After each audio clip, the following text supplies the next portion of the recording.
The Pochettino era starts with a win, but half the team has already gone home. England get back to winning ways on the other side of the Atlantic. And is MLS truly a top 10 league in the world?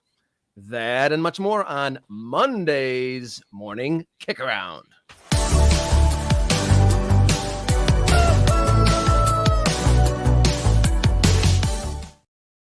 All right. Thank you so much for joining us. We've made it to Monday morning, October 14th. This is Morning Kickaround. My name's Robert Kerr, up from the lower leagues, joining here today by my sidekick, my co-host, my partner in live show crime, Mr. Jason Davis. How you feeling? Wow, I've never been a sidekick, Robert. Now I'm your sidekick. Does that mean like you're Superman and I'm Superboy or something, or you're Batman, I'm Robin? Is that how this works? Can we be dueling sidekicks and just like I don't think racing you down could the be a road together? sidekick. There has to be a primary, and then the sidekick is the secondary. So if we're equals, then we're just both superheroes. We're not neither. The sport we both love is the protagonist here. Okay, I think there is probably a soccer team. Was it Dallas? Dallas Sidekicks? Or I want to say there was an indoor soccer team called the Sidekicks in America somewhere. So we'll just make it about that. Before I offend Jason anymore, please hit the subscribe button so that we can hit 200. That was the goal over the weekend, and we are a whisker away. Tell your friends, tell your family, tell your enemies. Morning Kickaround is the place to get your soccer coverage. Yeah, tell your sidekick. Tell your sidekick about Morning Kickaround. That's a good way to go. Side chicks, all the above. Tell them about Morning Kickaround. We are at Kickaround on X and Instagram, and send us a note to morningkickaround@gmail.com. Hit that subscribe button. The most important thing to know, YouTube, Morning Kickaround, hit like and subscribe. Monday morning, you ready for our headlines and long balls, sir? Yeah, let's do that. Let's go.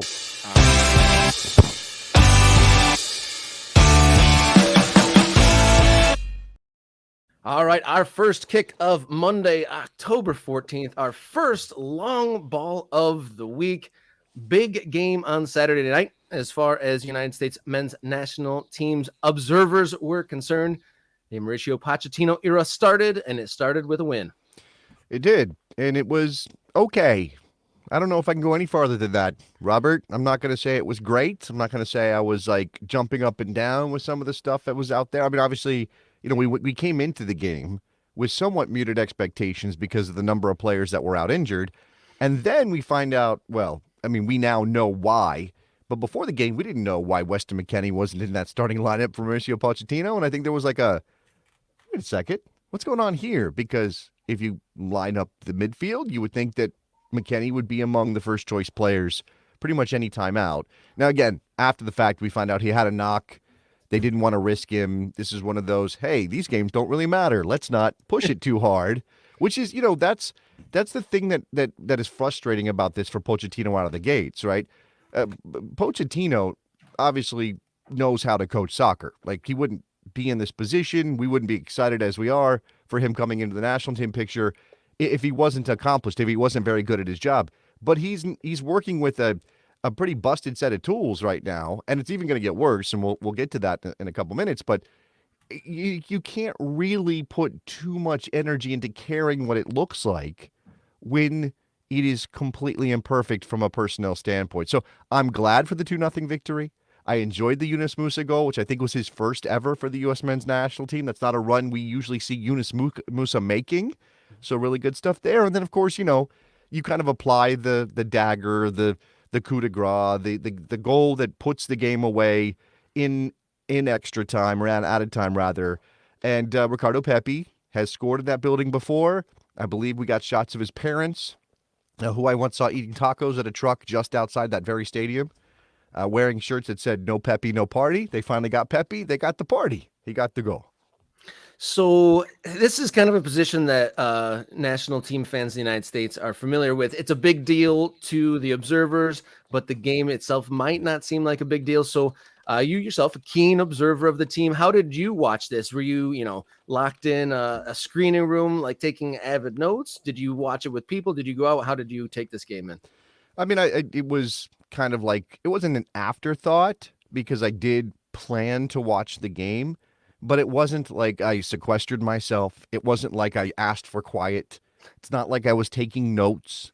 It's not like I was watching this. I mean, I was watching it in a professional capacity because my job is to talk about soccer, but I wasn't taking it in as as a serious exercise of really anything, right? It was more about the energy level, it's more about the enthusiasm. There was something, and I do think, by the way, I do think that there was a higher level of effort and a higher level of tempo than we had seen from the end of the Greg Berhalter era. Now, again, I'm not even going to get into blaming or, hey, that's Pochettino so much better a coach than Berhalter. He probably is, right? And maybe that does have something to do with it. But as we've discussed, when we were talking about the intensity of training last week, because that was the narrative, I think this is a lot about the players wanting to impress Pochettino because of who he is and because he's new and because they want to stay in the national team picture. And I think at least from that perspective, we can be encouraged by game one. Yeah, there were some encouraging things. I thought that there was a little bit more emphasis on intensity of passing and kind of some combinations, but that didn't always pan out. There was some loose ones, and I think maybe a better opponent maybe capitalizes on some loose passing there. I mean, Yeah, they're not going to know Panama. everyone up and Panama down. had at least one breakaway opportunity. I mean, by the way, say what you will. We talked about this last week. You and I picked our lineups. Neither of us picked Matt Turner. We both had Patrick Schulte in the lineup. And I do think that Turner leaves something to be desired when it comes to distribution. But the man can stop a shot, and he stopped some shots in this game. He did. And yeah. So going back to our predictions from Friday, each of us got different players, but we only got 5 of the 11 starters nailed on, I noticed. But without McKennie and without those injured players, obviously it's not the full strength squad. Pochettino admitted he protected McKennie, and they've gone home. Should we just look our attention ahead now after that? What B+ game, B+ game? Would you say? On Saturday?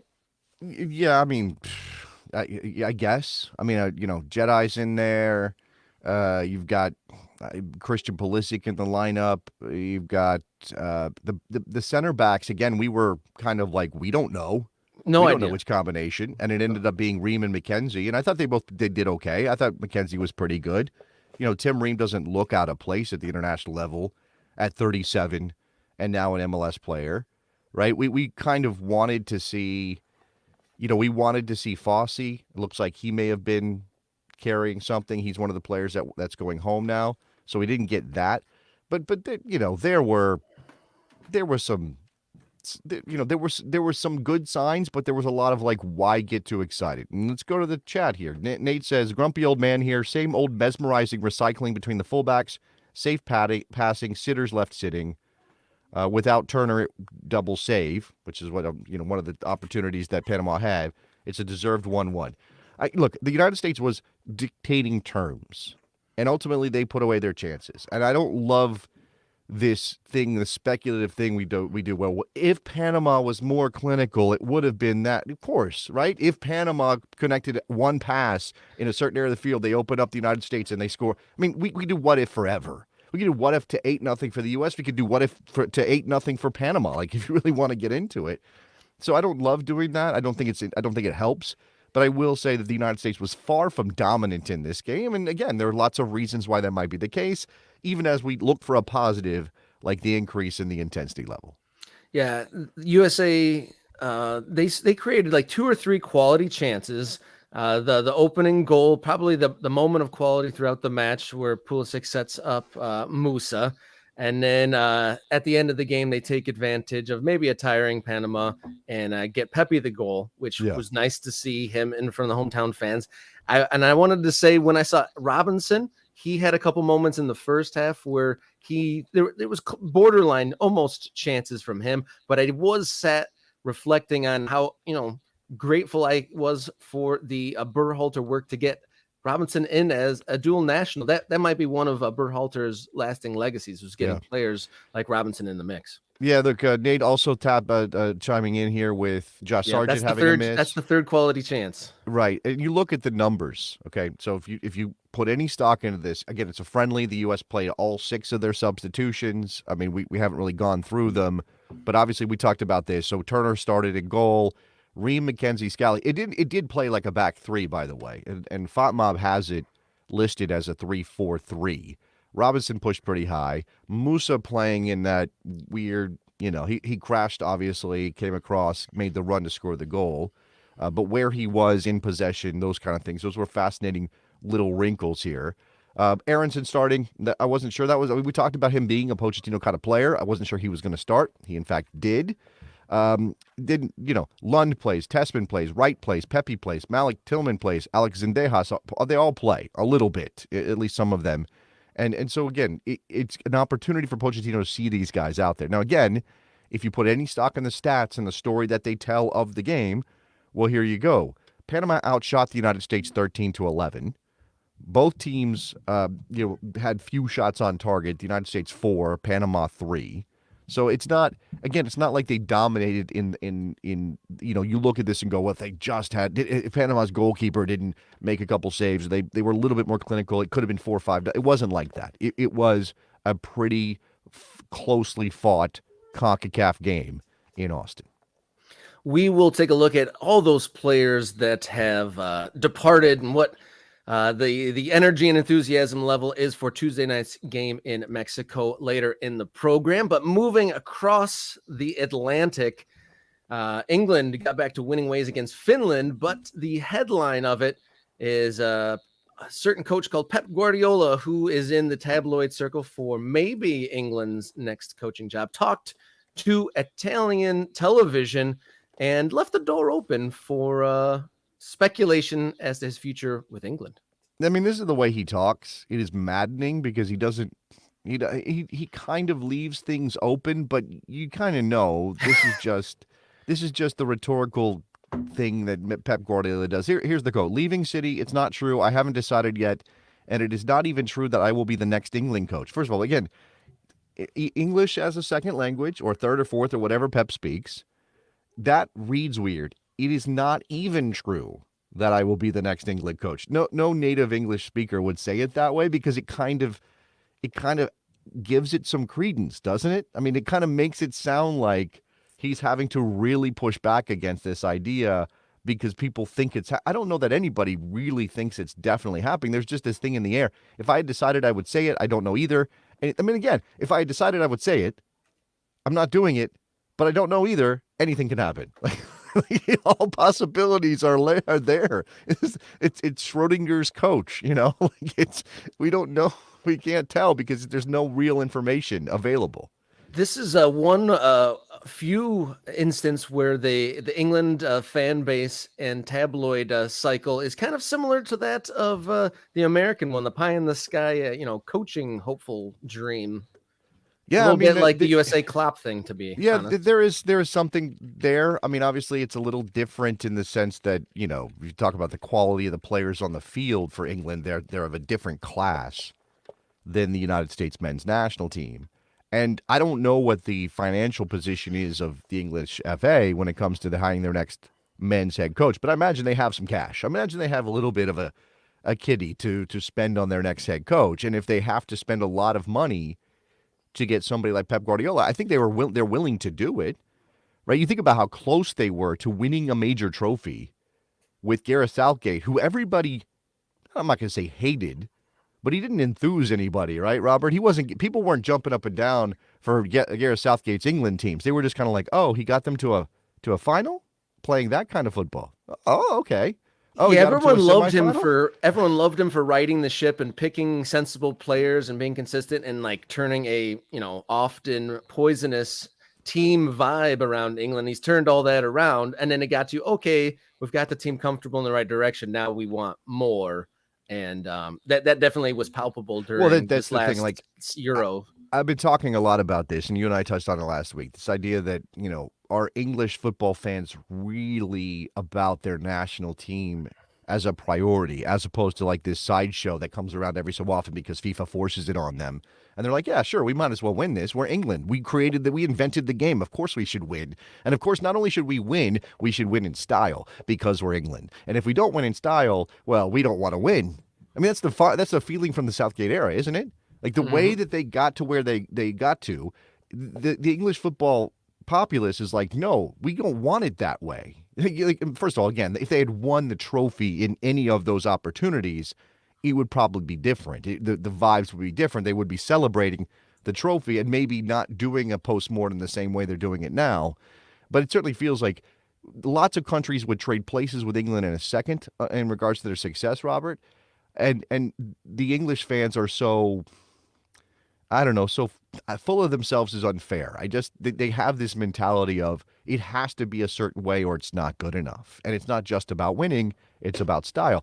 Would Pep bring that? Yeah, probably, or at least he would try to. But I imagine it would be the same learning curve that we're going to watch Pochettino go through with the U.S. men's national team. Not to say that Pep Guardiola is not a more successful coach than Mauricio Pochettino. Of course Guardiola is. But the notion that you can take your club tactics, throw them into the international stew, no matter how good your players are, when you have limited time to train with them, I don't know that that's a thing. I don't know that there's a guarantee of anything here. Oh, looks like I lost Robert. Not sure what happened there. We may have to see if we can get him back. All right. Well, now I'm by myself on Morning Kickaround, as opposed to last week when it was me, I think, that dropped out at one point. This is the issue with doing a live show. So I'm gonna just obviously look, Pep Guardiola as a target for anybody is sort of a natural thing. Why wouldn't you want to hire the most successful manager in modern world football? I know the Telegraph has a story on this. Could the FA really shoot for the stars and go for Pep Guardiola as England manager? And this would, they quote unquote, be the most ambitious FA project since the governing body rebuilt Wembley. Right? They're putting it on that level, Robert. I'm glad that you're back. This is, according to the Telegraph, the most ambitious thing the FA could do since they rebuilt Wembley. And obviously, this is off the loss against Greece. Carsley not impressing anybody. You said they beat Finland in Finland. Nobody's going to think of that as a real bounce back for Carsley. So of course, you know, as you said, is this a media created thing, or do you think the FA really would want to go in the direction of Guardiola? I think it would be probably the most ambitious move that they've made as far as coaching. But I mean, it would be exciting, but to the same effect of like getting Klopp on board for the United States men's national team. Like, I don't really see it happening. I feel like Pep Guardiola is more likely to go the Klopp route. If he's like, you know, maxed out at Manchester City, you feel like he might find some sort of like a clever consulting job or something like that before he takes an England job, to be honest. Because I mean, does Guardiola seem like he's like so in love with the English tabloid media that he would put himself in the spot to kind of, I mean, he would get a lot of praise out front, but he would be, a lot of ire would be sent his way if he was to land and spend any sort of significant time in that role. Yeah, I mean, he doesn't feel like a guy. I mean, we watched Klopp go through this. I'm burnt out. I need to step away. And then what does he end up doing? He takes on, an executive position, not a coaching position, not a direct hands-on go win games position, which with all the pressure it comes with. He takes on a job where he can, sit back and be involved, but being involved in a way that allows him to have some downtime and not feel that intense scrutiny. There's no more. I mean, again, I mentioned it. It's this weird relationship with the national team, but it's not like the England national team is not one of the most scrutinized position in world football. It absolutely is, right? It is up there with any club job in terms of how much the media is on top of every single thing you do. Player selection, tactics. You draw a game you're not supposed to draw or that you're supposed to win. It's like the sky is falling. So I don't know if that Pep would want to take that on, because the thing about the City job is obviously like they had won things before he arrived, but he got to pick up where that was already in a very good position from a structural perspective at City. They had dumped all the money into the program, into the club. He wins with them. Now that's a challenge. That's a thing.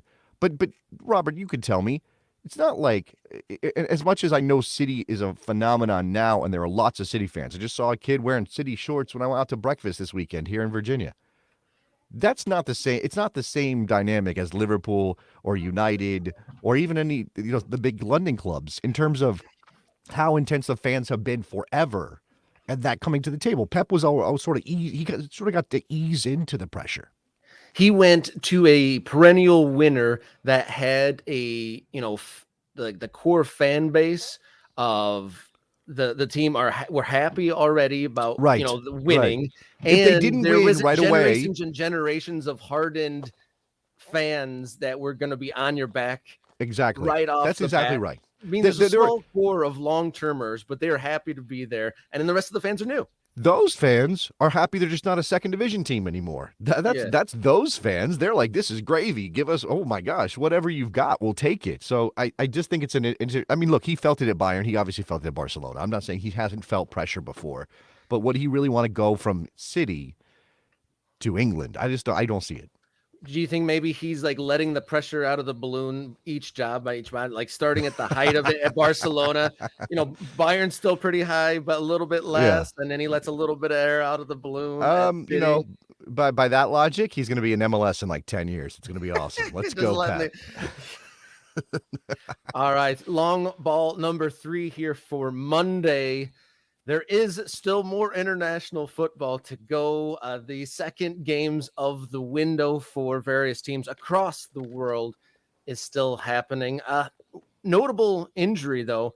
I mentioned last week, very excited to see Spain. They are in full flow, but one of their key stars, Lamine Yamal, out. He got a muscle strain at the weekend versus Denmark, so he will not feature in their game Tuesday against Serbia. Later today on Monday, Belgium versus France and Germany versus Netherlands. Those are some meaty matchups here on a Monday. Yeah, the Germany versus the Dutch, that's obviously a big game and a rivalry historically, going back to those clashes in the 70s. But that was obviously West Germany at the time, but still. I still don't know, though, how excited I'm supposed to be for any of this. It's not, there's a trophy on the line down the road after these group stage games, but it's just one of those things. It's hard to really get up your excitement. And I'm somebody who acknowledges that you have to start somewhere. Like no competition was just born with tradition and history and everybody loves it and cares about it. It takes time to build to that.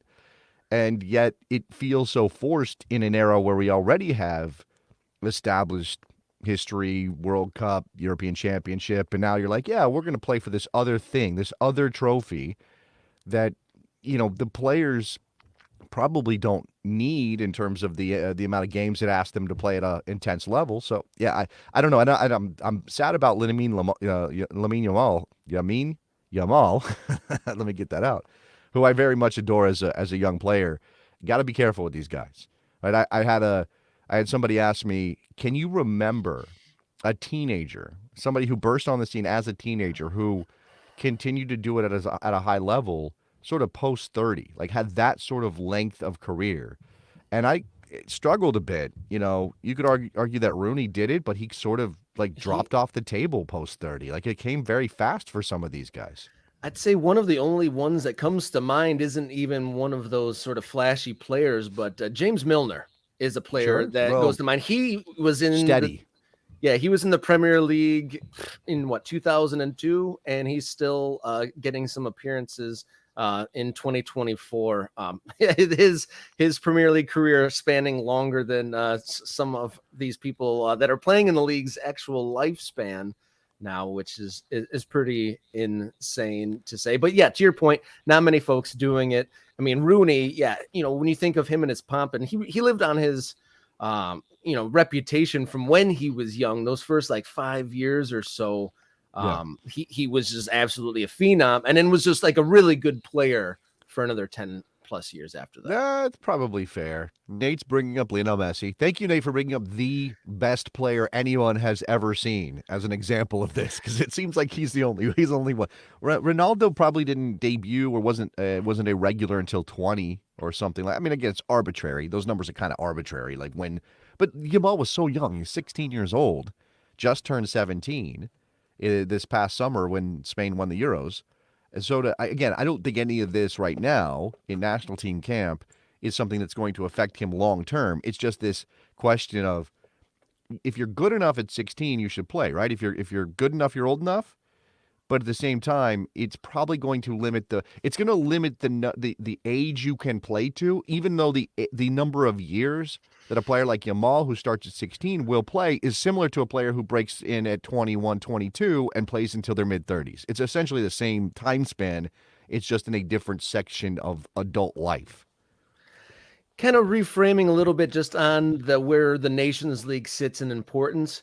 Maybe from where we're talking about the top teams, and maybe the top teams aren't the ones that benefit. I think maybe the lasting legacy or the standout moment so far is San Marino getting their first win of all time against Liechtenstein. Yeah, trying not to be patronizing to some of these minnows and the smaller nations, right?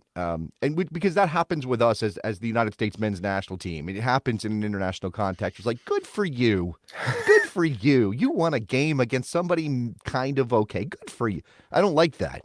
But there is obviously a point to some of these teams, and we're seeing it in CONCACAF with the Nations League that CONCACAF has instituted. The idea isn't, hey, this is good for Mexico, the United States, even Canada now, Costa Rica, Panama. These are not the countries that are supposed to benefit. Who benefits are the smaller nations, those island nations in the Caribbean, the countries like Belize, who aren't going to get meaningful matches, right? They can't, their FAs, their associations cannot schedule games. Nobody wants to play them in a friendly because they're a minnow.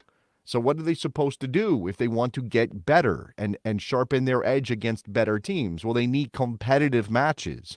So here you go. The Nations League forces these teams into competitive matches that will hopefully make them better over the long term. And again, from an American perspective, I don't know if I want the rest of CONCACAF to get better. That might not be good for us, Robert. At the same time, of course, in the grand scheme, it's supposed to be better. Now, I have a couple things I want to mention off of this Nations League since we're here talking general international football.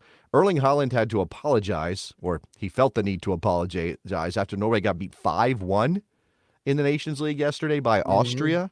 Now, this is so interesting to me, right? Because you have one of the world's best players. I mean, everybody is going to have Erling Haaland in their best 11 over the last year or two. He ranks among the best goal scorers people have seen for a very long time. Because of the number of goals he scores, there's talk about him breaking records down the line and all those things. And yet there is the dichotomy of Erling Haaland is one player with City and a completely different player with other teams, with Norway. Or that question of when City plays the tougher teams, is Erling Haaland nearly as effective as he is against some of the weaker teams of the Premier League and the like? So, and I think he's a good player. I don't think there's any doubt about that. But man, he not good. Norway can't do anything. Of course, no Martin Odegaard as well. That's a major absence for Norway, should be mentioned. But they got beat 5-1 by Austria, and not Europe related. But let's turn our attention to Africa. AFCON qualifiers are happening right now. Do you know what happened in Nigeria, Robert? Have you heard about the Nigeria story? Tell me about Nigeria. Nigeria had to forfeit a game in AFCON qualifying because they got abandoned in an airport in Libya. So this is from Al Jazeera. Nigeria's football team will be flown back from Libya without playing their 2025 Africa Cup of Nations qualifying match following their alleged quote-unquote inhumane treatment in the host nation. This is from the Nigeria Football Federation. The team have been held at an abandoned airport in Libya for more than 17 hours since their chartered flight landed on Sunday, according to their captain, William Troost Ekong. So now they're trying to fly them back without playing the game. The Nigerian FA is extremely salty about this, extremely angry, and I guess the allegation is that this is all Libyan machinations to give an advantage to the Libyan national team. Let's see. Here's some quotes. As the team captain, together with the team, we have decided that we will not play this game. Let them have the points. He says that their aircraft was diverted while descending after the Libyan government allegedly rescinded their approval landing in Benghazi for quote-unquote no reason. And they had to sleep in the airport. They've locked the airport gates and left us without phone connection, food, or drink, all to play mind games. I have experienced stuff before playing away in Africa, but this is disgraceful behavior. I mean, this is like the next level. CONCACAF, we got like the party out front of the hotel, people pulling fire alarms, that kind of stuff. This feels like, whoa, this is even beyond any of that. I feel bad for the Super Eagles. That's terrible. Yeah, this goes pretty far beyond like Cubans escaping while at the Gold Cup. I mean, that's some hijinks that comes around here. But diverting a flight and parking them in a place with no way out that's next level shenanigans there for sure. Wrapping up our long balls of the day, you think we should move on to a hotter topic? Let's do it. Let's go hot topic.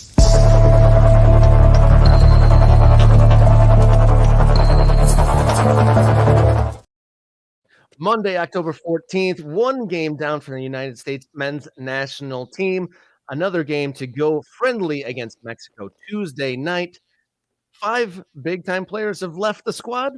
What do we care about Tuesday's game after all the... Yeah, this is the thing, Robert. Excitement level was entirely based on Pochettino making his debut on Saturday against Panama and Austin. Mm-hmm. I don't know that I had formulated my expectation level for the game against Mexico in Guadalajara. I mean, here's the thing. Like, what it had going for it was the fact it was in Mexico. Yeah. When do we play Mexico in Mexico except for World Cup qualifiers? And as we know, there will be no World Cup qualifiers ahead of 2026. So, okay, we're going down to Mexico. No, it's not the Azteca. Like, it's not the vaunted citadel of Mexican football. It is it OmniLife Stadium now? I don't remember what they call it.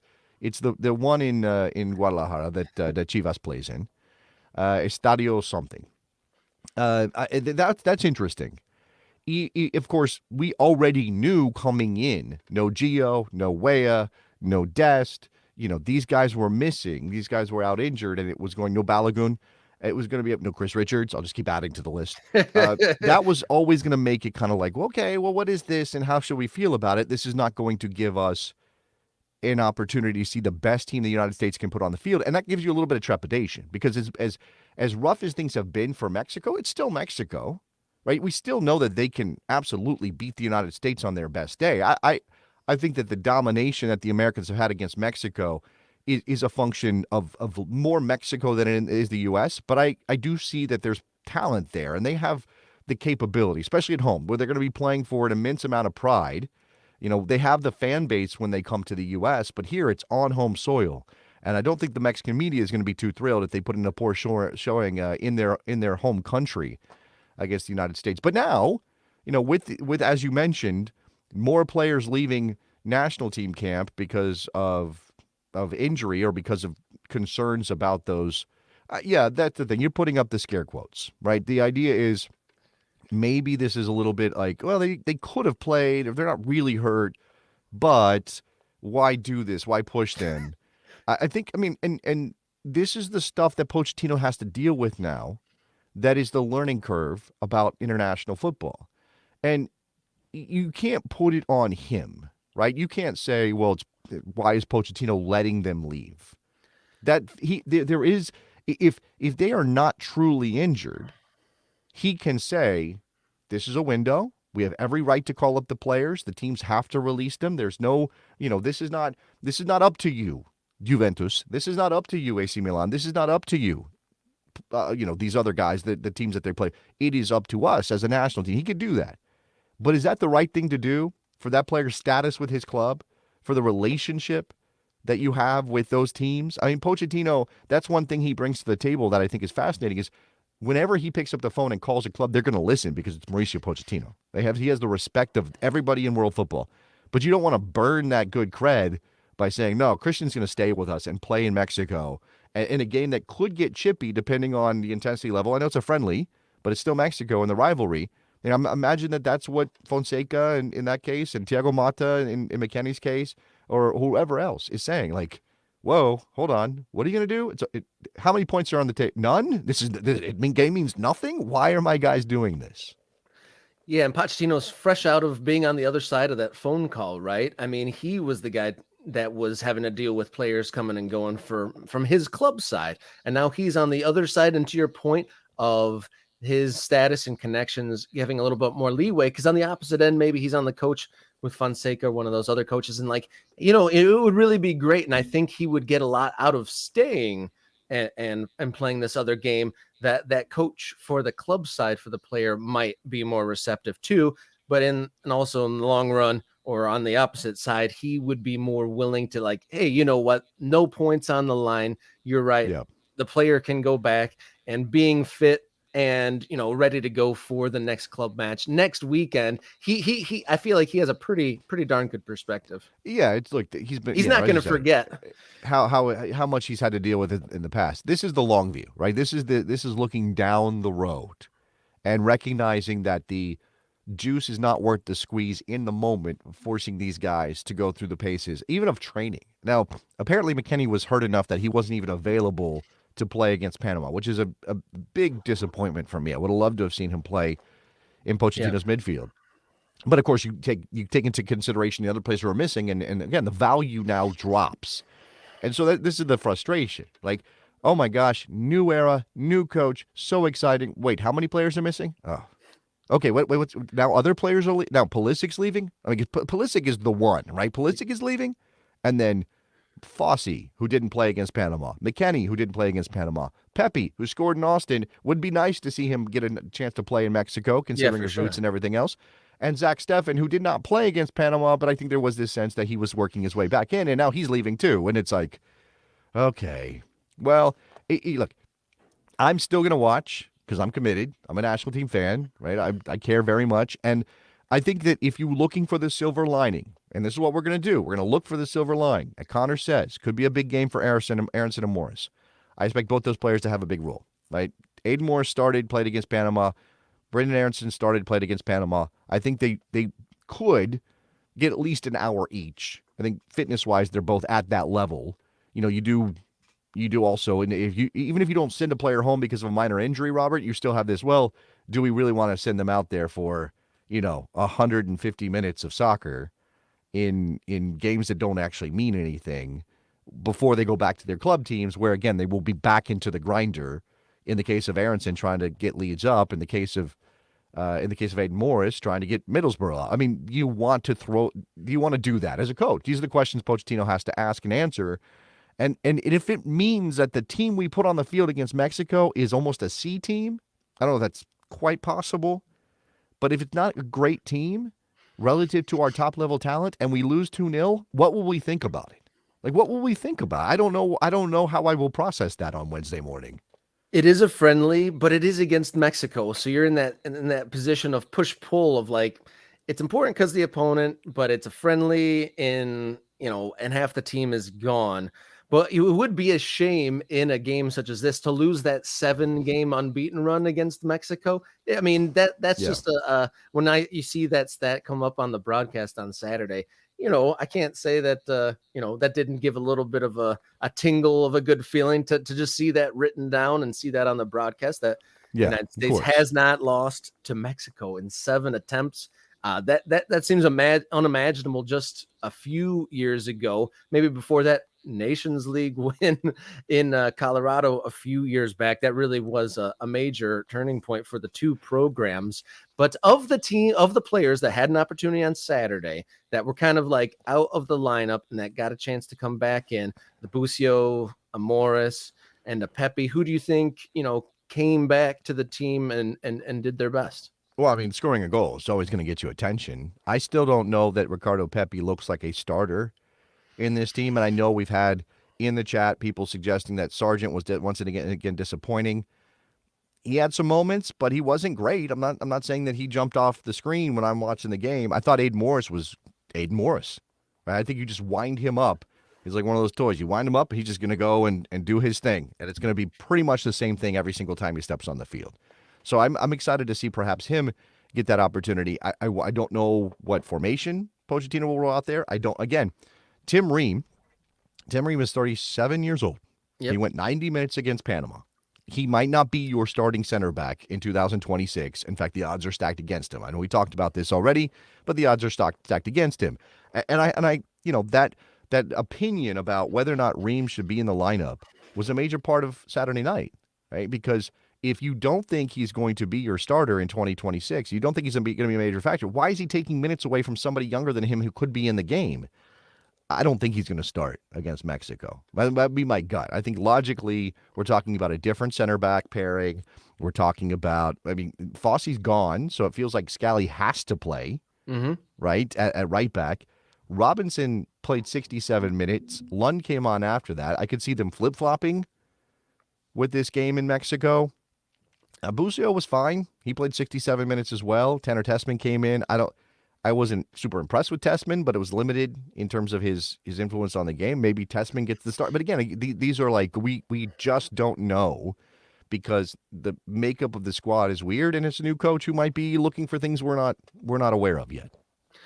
I'm curious to see, just because where they're playing it and the amount of time they've played, will Zendejas and Vasquez get any minutes, do you think?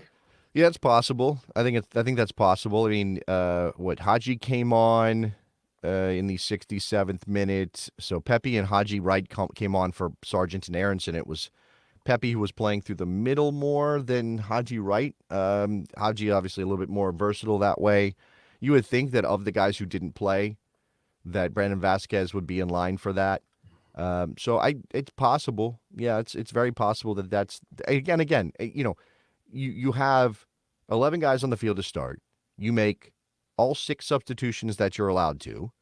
You have 1, 2, 3, 4, 5, 6 guys on the bench, right? We didn't see that. We know that McKennie's not going to play. He's gone. We didn't see Miles. We didn't see Austin Trusty. We didn't see, obviously, the 2 goalkeepers. I'm not sure that maybe we get a different goalkeeper in this game, but it's not like you're thinking about that too much. We didn't see Vasquez. Those guys could be in line to play major minutes. I would expect so. And one more point to your Tim Ream, definitely. That's probably the thing I feel the firmest about, is he probably shouldn't get any time. I had a few people over. We watched the game. We put the projector up and had a few folks over to watch. And the biggest reaction of the night was every time Ream had the ball, there was some grumbles of, why is he in the team?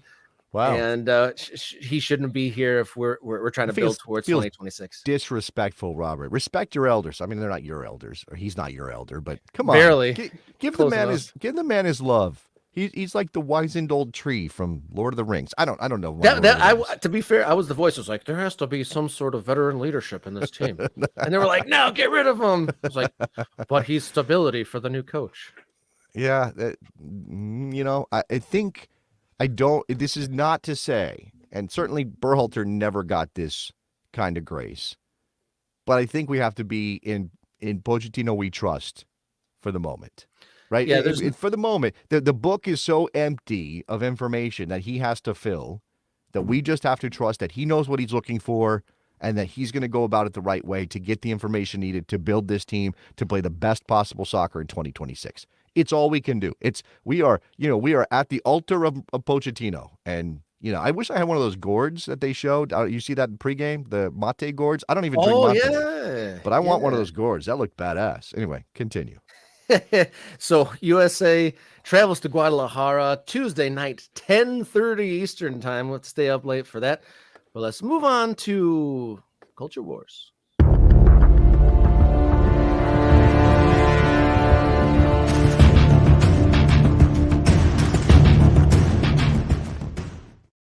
All right, Culture Wars for Monday morning. An article came out from Opta analyst placing MLS in the top 10 leagues in the world. Jason, yes. Is Major League Soccer a top 10 league? Is it? Well, let's consider what Opta said before we give our thoughts on this, okay? So this is the section in the Opta piece that Robert mentioned that talks about Major League Soccer. The second non-European league among the 10 highest-rated top-tier competitions is MLS in 9th. They mentioned last year they had them jumping from 29th to 10th in 2023. in the process of storming ahead of regional rival Liga MX of Mexico. So MLS moved ahead of Mexico. That was in part in result of their team's respective performances in the League's Cup, which, look, there is limited data to determine the relative strength of leagues who are not consistently participating in the same competition. So the reason why it's so much easier to know where European leagues rank relative to one another is that they play each other in international competition. It happens. And now there's a third one. There's more information. It's the Champions League, it's the Europa League, and it's Conference League. And they're playing each other all the time. And Opta or whoever else wants to analyze it can go, oh, well, did Stoya Bucharest beat somebody from Austria? Well, then that means the Romanian league is better than the Austria, or whatever. Again, this is just, they try to collect all that information to get the best analysis possible. We don't have anything except MLS teams playing Mexican teams, and obviously MLS teams and Mexican teams playing other CONCACAF teams in the Champions Cup. That's the best we can do. Now, there will be some teams from MLS representing the league and the country in the Club World Cup next year, and who knows how that's going to adjust any of this. But, Opta's going by what they've got. We suggested Liga MX might bounce back on the basis of Mexican clubs doing well in duels with MLS sides in the CONCACAF Champions Cup, but it appears MLS has consolidated its position as top dog in the region. Liga MX sits 13th with an average club rating of 76.7. And this is the charts that they put up in the piece. League average team power rating, and league top 10 teams average power rating. These are just measurements of the teams. And again, I'm you can go read the piece. It's deep in terms of the discussion about different leagues and things like that. And they've even got, they've got more charts for European leagues and things like that.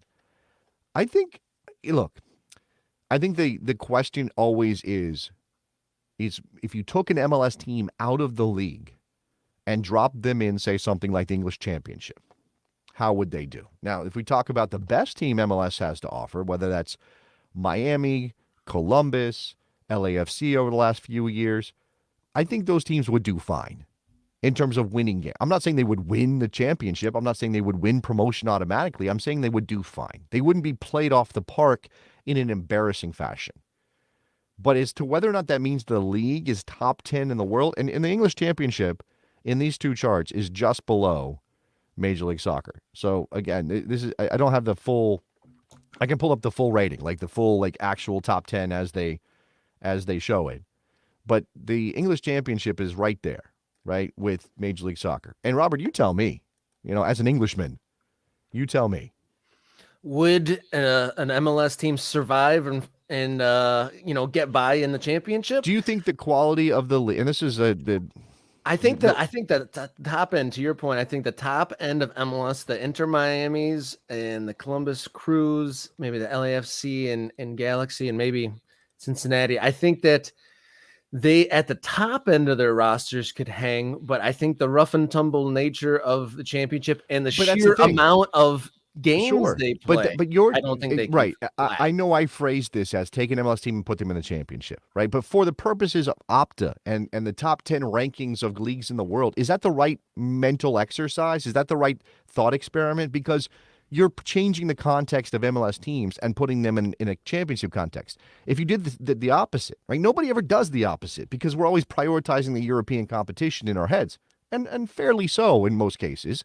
But if you took a championship team, put them in Major League Soccer, now some of those teams have wage bills miles beyond MLS. Right? Yeah. I don't know what the cap is in the championship. It's like 50 million or something. I can't remember what the cap is. Somebody in the chat maybe knows what the cap is in the championship because they have the football league does have wage restrictions. But if you took a championship side, say mid-table, and you put them in Major League Soccer, and you said, okay, now you've got to play at altitude. You got to play in scorching hot weather. You've got to travel across the country on a regular basis. Do they hack it in Major League Soccer? I think it's worth asking that. Quality-wise, we know it's there, especially at the top end of the championship, to be better than the MLS teams. Neutral venue, everybody's completely healthy. You're not playing in heat or adverse weather or altitude. If you're just playing in the absolute perfect place in the world, then the top end of the championship is probably going to beat MLS teams. I have no problem saying that. But does that mean the league is stronger top to bottom? That's a different question. I think the championship is a great way to talk through this. I like that you did that because the championship has 24 teams, which is a lot, and there's definitely tiers within the league itself. So there's definitely the top 7 or 8 that are pushing for promotion. There's the Yeah. solidly championship teams, and then there's the ones that are straight up struggling. And there is yo-yo teams between championship and League One as well. So I think that MLS might even contain nearly all of the 3 categories. I think the top might be in that top 8 conversation, and the majority are probably bottom half, just for that sort of second-hand sort of comparison. But on the contrary, I have often daydreamed of what Crystal Palace or a team of that ilk from England, like a solidly Premier League team, but not, not gonna win the league by any chance. What would they do in Major League Soccer? And I almost think that, especially last year's Crystal Palace, might run away with Major League Soccer because they had some amazing attackers. But I think that the championship is probably the best barometer from a place that is, the championship will never play against the MLS, so it's near impossible to say. But it is a fun thing to play with. I'm friends with, or I was friends with, someone who followed the national team around and was very, very close with United States Soccer. And a few years ago, he believed that the Sounders with Obafemi Martins and Clint Dempsey was the one team he believed that could get promoted. And do you think that any of the current teams in MLS are better than that Sounders side? I think the overall quality of the league has gone up since that was like 2014. We're talking something like 2015, maybe. We're talking about a decade almost. I think the general quality of Major League Soccer has gone up in the interim. I think scouting has gotten better. I think the type of players Major League Soccer signs down the roster has improved for the most part. That's interesting because you could argue that the top end talent, meaning in most cases we're talking DPs, right? The way that Major League Soccer is set up. The designated players in teams like the Galaxy teams that went back to back with Donovan, Beckham, Keane, that Sounders team with Obafemi Martins and Clint Dempsey, and I think Nico Ladero he arrived in 2016. That year they won the cup. I'm just trying to think of which other players were a major part of that Sounders team. Chad Marshall at the back, things like that. But obviously, like at the front end attacking talent, there are not a lot of teams in MLS who can boast that now. Or it's kind of a lightning in the bottle situation to pull all that together. I mean, I had somebody just argue with me or just mention to me the other day that they think the 2017 Toronto FC team that won MLS Cup and had Sebastian Javinko and Michael Bradley and Josie Altidore, that team may have been the best team we've ever seen in Major League Soccer. I think the depth of that team at the time was remarkable. But this is always a fool's errand to try to compare eras, and we are in a different era of MLS. Like, we are decidedly in a different era. And again, until you can find ways for these teams to play each other in meaningful matches, I just think it's always crazy to try to figure out who's better than whom across continents, right? I think I haven't looked down the entire list. Actually, I'm looking at their top 10. So this is just the elite teams of each of these leagues and how they're rated. Premier League, Serie A, Bundesliga, La Liga, and Liga top 5. Everybody big drop off after, After that, yeah, it's a drop off. They have Portugal, Brazil, right? I know Brazil has talents. I know Brazil is a tough league. I know that there are lots of very good players down there. Many of them end up in Europe, obviously, but I think for me it's kind of really difficult to know the quality of Brazilian Serie A compared to anything happening in this part of the world or anything happening in Europe, because we just don't see those teams play each other. The Belgian league is after Brazil, ahead of Major League Soccer in this top 10. I mean, I think a lot of people probably dismiss the Belgian league. What was that? Maybe they've got two decent teams in all of Belgium, but that's probably not fair to Belgium. So again, this is a very difficult thing to pin down. I think MLS probably is. It's really hard to figure out how to prove any of that. And then again, you get into this question of people have visceral reactions to the idea that Major League Soccer could be a top. First of all, top 10 sounds impressive. I want to make sure that that's clear. Top 10 sounds impressive. But as we've just said, and it has been said in the chat. After the top 5 leagues of Europe, the drop-off is significant. The amount of money being spent is significantly different when you go from 6 down to 10, right? So there are 20 candidates for those second 5 spots in the top 10, Robert. Like 20, you could go Major League Soccer, the English Championship, the Belgian League, the Danish League. Where's the Eredivisie in this list? They're definitely in there, right? So the Eredivisie is clearly in that. I mean, in this chart, the Eredivisie is behind Major League Soccer in terms of their top 10 ranking. They're behind MLS in the league average team power rating as well. And I don't know. Historically, we care about the Eredivisie, Ajax and PSV and all that stuff. So again, I don't know, man. An imperfect comparison, like you said, we're living in what ifs and hyperbole here. But Cucho Hernandez, Columbus Crew, one of the MVP candidates for the league. Yeah, he was a somewhat important player for Watford, and they are a 6th place team in the championship. So I mean that kind of puts things in somewhat of a contextual analysis as far as where like the players are and what kind of impact they can have. Yeah, and look, I just want to say it's important to remember. Now, again, there's 2 charts that I put up there on the screen, and let me see if I can put them back up so you can see them. League average team power rating. That's the entire league, right? Each one of these leagues, the entire league is averaged out in terms of their power rate. Remember that Major League Soccer has 29 teams, soon to be 30. That's a lot of teams compared to, it's the biggest first division in the world by a lot. Right? You mentioned that there are 24 teams in the championship. That's massive compared to everybody else, where it's 18 to 20, generally speaking. So this is the number of teams in MLS is a factor there, which I think is interesting. And then the top 10 teams average power rating. So these are just the best teams in the league, as opposed to the whole group. And Major League Soccer, according to Opta, if you buy into their methodology, ranks ahead of the Eredivisie, ahead of Argentina, ahead of the English Championship. And I think what you have to remember is, in that case, or I'm sorry, in the entire league case, but also maybe in the top 10 case sometimes, the bad teams are dragging everybody down, right? So in the Eredivisie, you may go, wow, they've got Ajax and they've got PSV. I mean, Ajax is where they're supposed to be. They have PSV Eindhoven, who just cleaned up last year. They have Alkmaar. Third, yeah. That bottom third is dire in a country as small as the Netherlands with the amount of money. They don't spend money. They can't spend money. So how could that league be as strong as a 30-team league where pretty much everybody spends roughly the same amount of money? Farther down that Opta analyst article, they actually rank the top 100 clubs in the world, and looking for MLS teams in between Heidenheim and Nottingham Forest. Placed number 68 on this Opta power rankings is the Columbus Crew. Okay. And looking down the list for another MLS team, you got to go scroll at 96, LAFC. Yeah. And I'm surprised to see this at number 100, Inter Miami.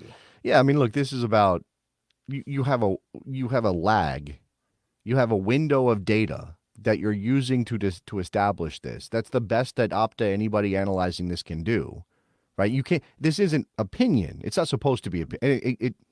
Obviously there are other factors here that we have to account for, but this isn't supposed to be opinion. It's supposed to be built on data. And if Inter Miami was not a playoff team last year and didn't have any international record to measure them by, I mean, a little bit in the Leagues Cup, but that's last year, right? It's not even that long ago that they're playing Leagues Cup matches against Mexican clubs.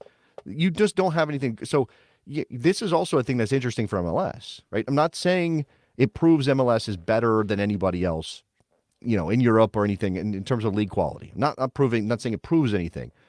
But Major League Soccer, and this is something that definitely comes up when we get to the Champions Cup season, MLS has so much turnover over in terms of who's good and who's not. Like, things happen so quickly in MLS relative to a lot of other leagues.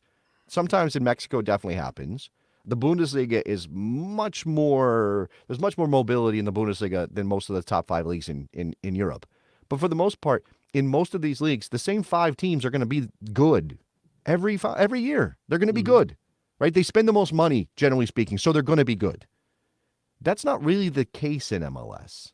Like if you get a 5-year run of playoffs or winning a cup or being in the mix, making a maybe first place in the conference at the end of the winning a supporter, that's incredible. That's like an incredible achievement. 5 consecutive. Look at where Atlanta is right now, Robert. Look what Atlanta's going through, right? This doesn't happen as much, I think, in other leagues. Or maybe it does happen occasionally, but it feels as though MLS has much more of a possibility for clubs to come blossom into something and then drop right back down. And then that team who had a great season last year or a very good season last year and now has entered into the international competition, has lost half their roster, has turned over half their roster because of budget and league roster rules, and then they're going to go play Mexican teams and they're going to get crushed. And then their coefficient's going to drop. And then Opta's going to go, well, the league's not that good, right? Or the league gets penalized for those things. And I'm not even saying it's like a sad thing for MLS. It just kind of is the way MLS operates, maybe compared to some of these other leagues. And another team that, speaking of the churn, LA Galaxy, one of the perennial powerhouses, went through quite a number of years with, not being near the top whatsoever. But I think that about does it for Monday's morning kick around. We are inching our way to 200 subscribers. That's really what's going to make this show grow. Click the subscribers button, or subscription button rather, and tell your friends, tell your family, anyone that'll listen, let them know about Morning Kick Around. Yes, please do. That is, we implore you. Well, I'm not begging. That's too low. I'm not going to beg, but I will. Not a sidekick and nicely. not a beggar. Okay. Not a beggar, not a sidekick. Please. I'm asking you very nicely to tell somebody. That's the important thing. Tell somebody about Morning Kick Around because, we are going to bump up against the awareness issue as we move forward here on Morning Kick Around. So tell everybody you know. And then if you haven't subscribed already, and as I mentioned several times over the last couple of weeks, we've been simulcasting on the Best Soccer Show channel on YouTube because I know a lot of people obviously follow me and what I'm doing with Jared over there on the Best Soccer Show. If you're watching on the Best Soccer Show channel, you need to go over to the Morning Kick Around channel to subscribe to the Morning Kick Around channel. Just double up. Please do that for us and kick those subscriber numbers to the moon, Robert. To the moon! Shout out Gyro or Hyro, however you pronounce it, new subscriber. Thank you for doing so. And shout out to Connor, best part of his first hour of work. So very cool to see. Thank you for tuning in. And we'll see what happens Tuesday night in Mexico. And we'll be back here Monday morning. Subscribe and see you later, guys. Bye-bye.